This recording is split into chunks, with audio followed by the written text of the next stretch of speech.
Hello students, today this is Dr. Divya, Assistant Professor, Department of Chemistry, Institute of Aeronautical Engineering. Today we will discuss the next module in the BTech first year, water technology. So we will understand the importance of water, classification of impurities and how the impurities are added to water and their effects on industrial usage. So here are the topics, the importance of water, then the sources of water, how the water is being used, and then contamination of water, what are the sources for the contamination of water, then classification of the impurities present in water, and these impurities, effects of these impurities in natural waters. So here are the topics and we will go in detail. So let us see the importance of water. As we know, we use water for many purpose, like daily for washing, cleaning, bathing, etc. So if we look the chemical formula, it is very simple. Like two hydrogen atoms and one oxygen atoms comprises the formation of water. So it is colorless. Pure water is colorless, odorless, and tasteless. So it is not that simple because it is really very important for all the living organisms on earth. So where there is a water, there is life, and where there is no water, it is very difficult for the survival. So water is life. So it is like a 60% of our body consists of water, and therefore it is very important for us to consider the quality of water before we drink or use it for manual purpose. So then the water should be totally clean because the impure water causes diseases. So it should be totally clean, pure, and free of any microbes. Therefore, should be properly treated and disinfected before using for the drinking purpose. So before using any water for the drinking purpose, it should be clean and disinfected so that all the microbes and the contaminants can be removed. And as an engineering material, as we know, for engineering also we use in building, construction, or industries, we use water for many purposes, like producing steam in boilers, and also in hydroelectric power, for generating hydroelectric power, and then furnishing steam for the engines, then the construction of concrete structures for mixing cement and stone, sand together. We use water for mixing, so for constructing concrete structures also, and also as a solvent in the chemical process. For any chemical reaction to go on, solvent is used, which is the universal solvent and polar solvent. Water is widely used. So what are the main sources? How do we really get this water from? So there are main sources are like two primary sources, surface water and the groundwater. As you know that surface water and groundwater are the two main sources. From the water cycle, we understand that surface water is obtained from lakes, rivers, and so on, and groundwater from the deep wells, groundwater from the wells. So these are the two primary sources. So this primary water is used for drinking, washing, cooking, and farming purposes, and these are dependent on the rainfall and snow, because only we get this water from rainfall. After evaporation, the condensation takes place and precipitation, and again it comes to the earth like rainfall. So rainfall is very important for any water. So this is a part of like hydrological cycle. So rivers, streams, and lakes and ponds are the main forms of surface water. As we know that this is the surface water that is flowing, so that is called the surface water. And if we see the underground water, this is the bore well, which is getting the underground water.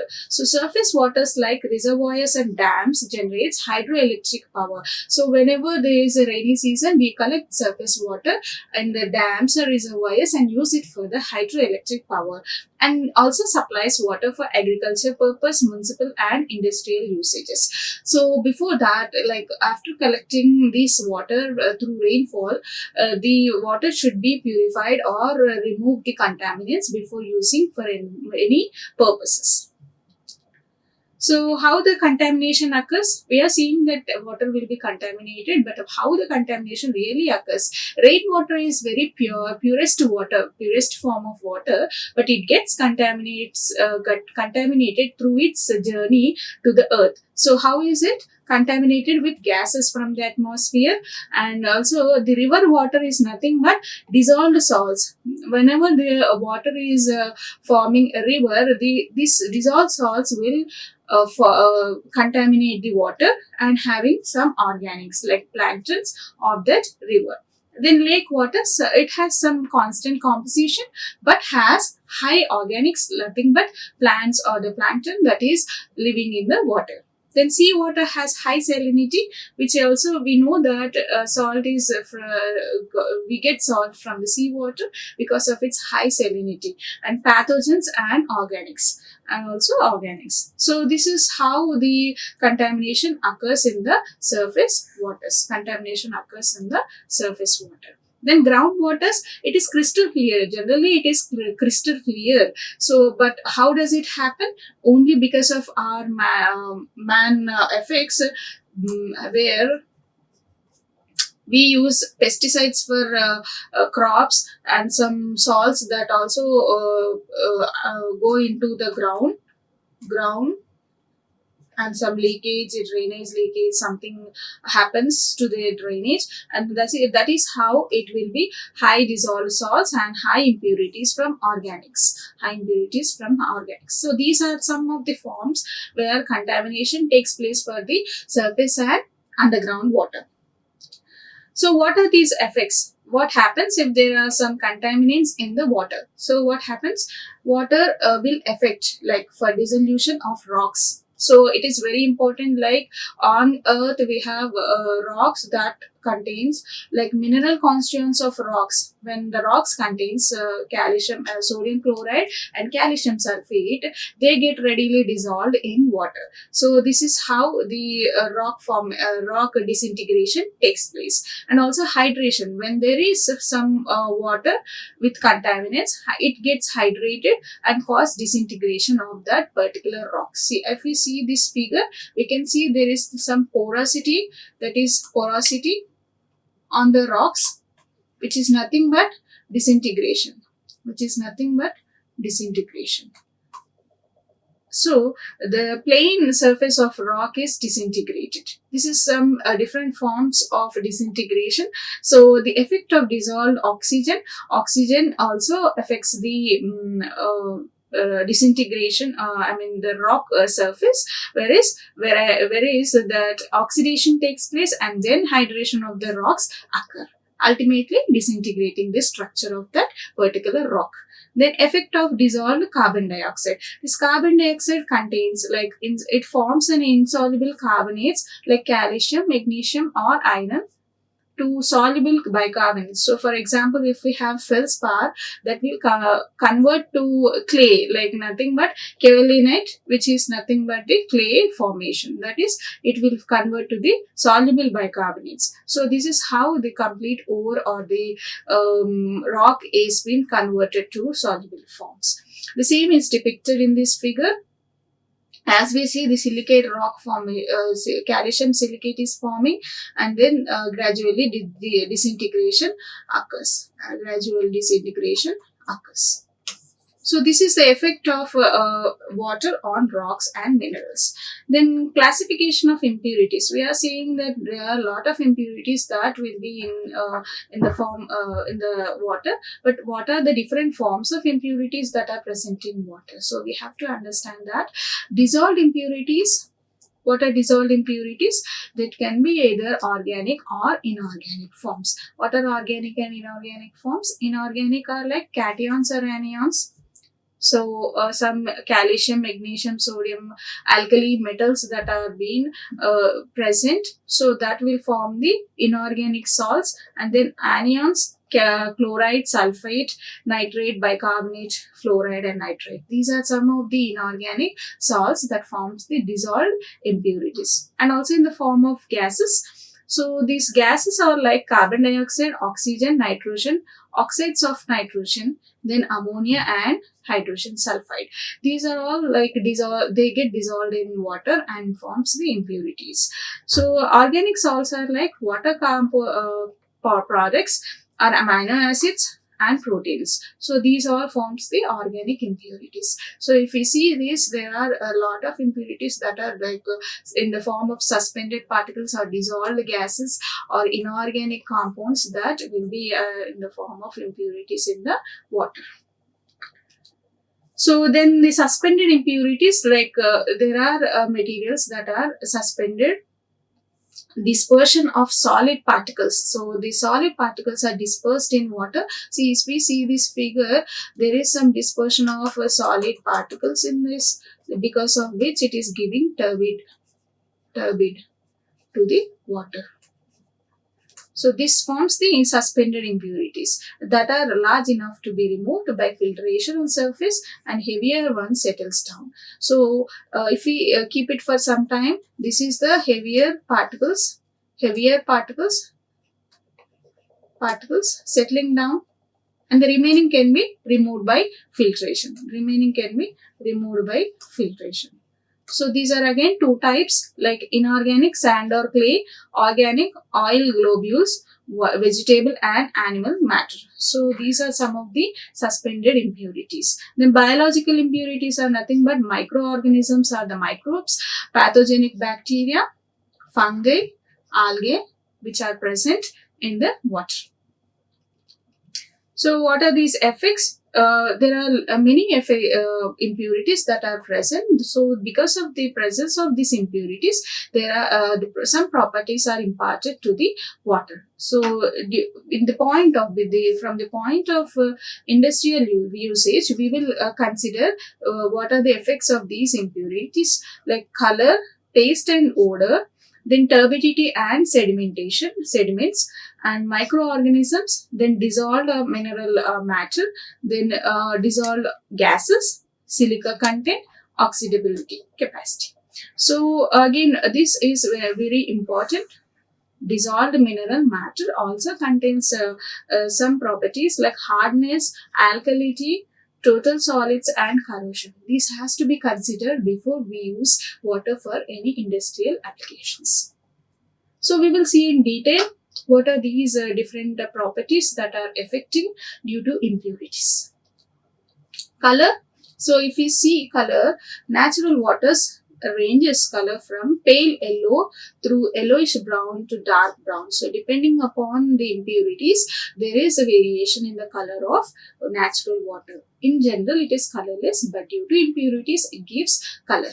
So color is due to metallic salts of iron, manganese, and due to organic substances like humus, peat, algae and weeds. So these are from the plant origin. Humus, the upper part of the ground where the plants are growing. Peat, algae and weeds are from the plant origin. So due to presence of these organic substances and metallic salts of iron, manganese, it gives color to the water.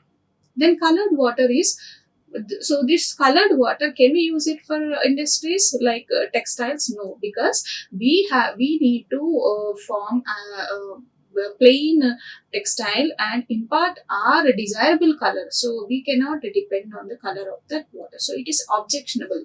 We cannot use such water for industries like textile, paper, pulp, dyeing and tanneries. If we see this paper industry, if we see there is a plain paper, white colored paper forming. So during processing, if we use colored water, we get colored paper. So we really do not want that, and it also disintegrates soon. So the intensity of this colored water is tested using tintometer using platinum cobalt complex. So this is the complex that is forming and is used in measurement of color intensity, which is also expressed in Hessian units. And this can be removed. The color can be removed by coagulation, settling, adsorption and filtration. These are some of the methods used for removing the color of the water. Then the other effects are like taste and odor. Taste and odors are also affected, like presence of dissolved salts and gases. These dissolved salts and gases impart bitter, soapy, brackish, and palatable taste. So if you see this kid, he is very much worried, like he is irritated with the taste of this water. So because of presence of some impurities, and these impurities are like bitter taste is because of iron, aluminium, manganese, sulfate, and calcium hydroxide. For example, if we drink water from a brass vessel after a long time, it will be bitter in taste because of this impurity. It forms an impurity. It gets dissolved into the water. And the soapy odor or soapy taste is due to sodium bicarbonate, and brackish taste is due to high sodium chloride content. So if we drink impure without purification water from the without purification, then it will be brackish taste.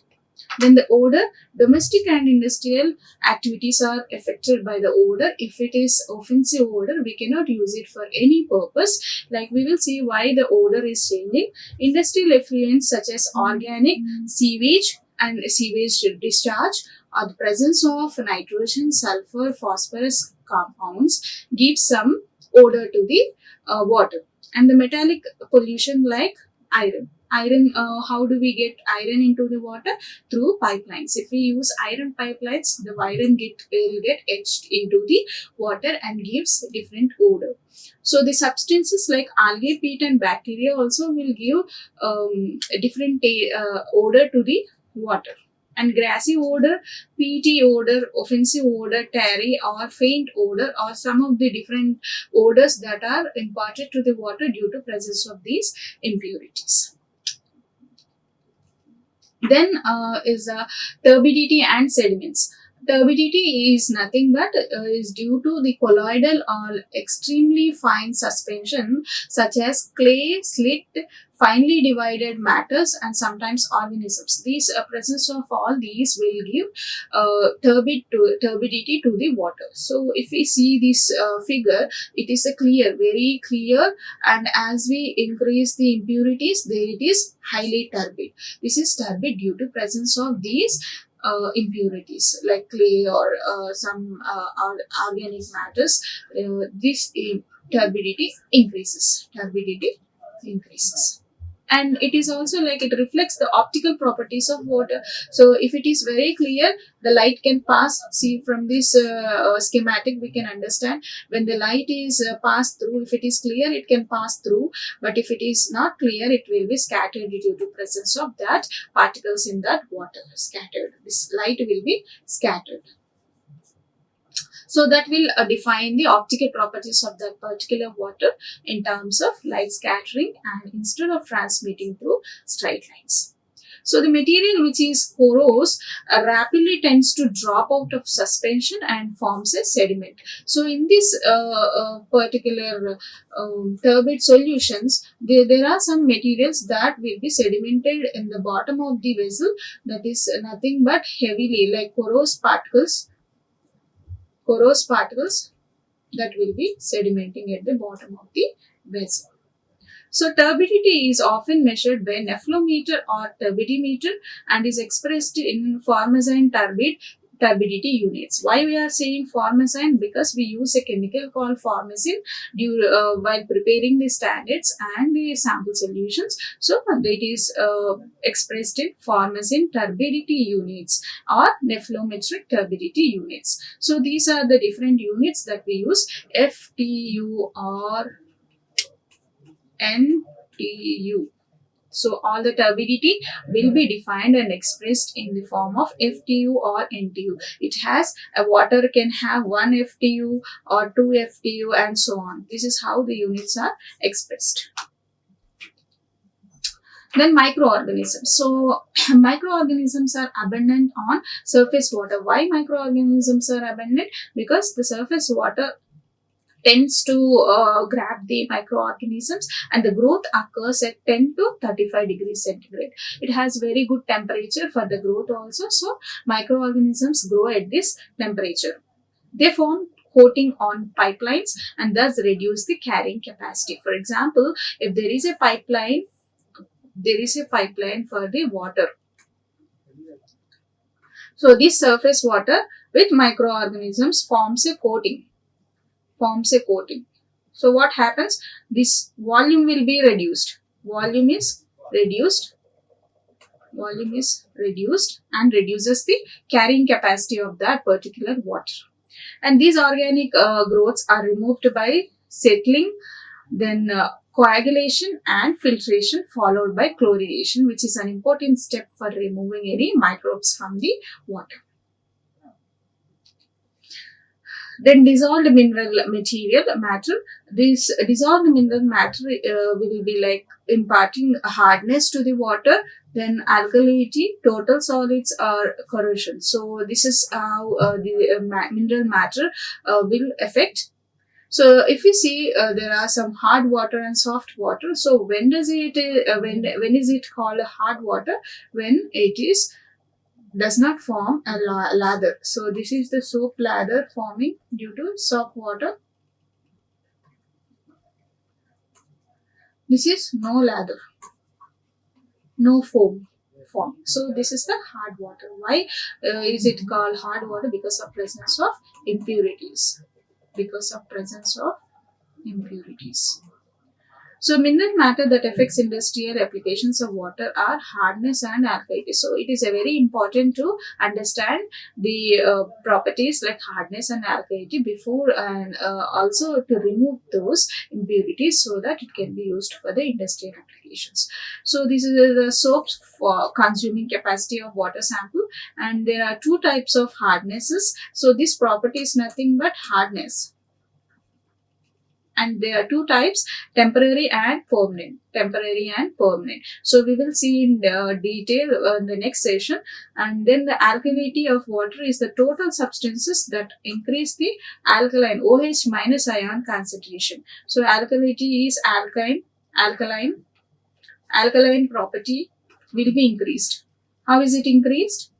By increasing the OH minus ions in the water. So that is how the alkalinity increases in the water. Then dissolved salts. The total solid content comprises of total dissolved solids and suspended solids. So the TDS, it is also called TDS, total dissolved solids. It is expressed in ppm or milligram per liter. So we will see this detail like in next session. Then the corrosiveness of raw water is determined by the nature of impurities. So if we see under boiler conditions, if we use it in boilers, the concentrated alkalis can affect the steel. The steel can be affected by the concentrated alkalis that are present in the boilers, and that will cause loss of mechanical strength. It will reduce the strength of that material. Pitting and perforation of the material, like holes are formed on the steel. Then contamination of water. It will also give contamination, contaminate the water. The interference with the heat transfer. So in the boiler conditions, these are some of the effects that will be occurring due to presence of impurities in water. Then what are the major disadvantages? Like for domestic use, if we want to use it for the domestic use, it does not form the lather. So if there is hardness in the water, it does not form lather. So in that case, we have to use a lot of soap for lathering, so that will waste the soap. Then hard water causes bad effects to our digestive system and sometimes forms stones formation because of calcium that is present in high concentrations, that is forming calcium oxalate crystals, nothing but stones. So these are the stones formation in the kidneys. Then cooking, if you want to use hard water for cooking, it will the boiling point of the water will be increased due to presence of salts, and more fuel and time is required. So for example, if we use it for cooking, the presence of salts will increase the boiling point of that particular water, and therefore the more fuel and time is consumed for cooking. In textile industry, wastage of soap, hard water will be wastage of soap, and precipitates of calcium magnesium soap adheres to the fabrics. So whenever we use this hard water in the textiles, it forms calcium magnesium soaps that will be adhered to the fabrics and causes problem. It will ultimately stop the production, so it should not be used. Then in the pharmaceuticals, it will form undesirable products. For example, if we want to manufacture a tablet, then usage of this impure water will form some undesirable products due to presence of calcium or magnesium or iron or any microbes that will be contaminating the production line. Then the other disadvantages are the boilers. In boilers, if we use, it will be corrosion. It will cause corrosion to the boiler and formation of scales or sludge formation, priming and foaming, and caustic embrittlement. Caustic embrittlement is nothing but formation of due to presence of calcium magnesium salts in the pharma industry. So these are some of the major disadvantages of using hard water in the industries.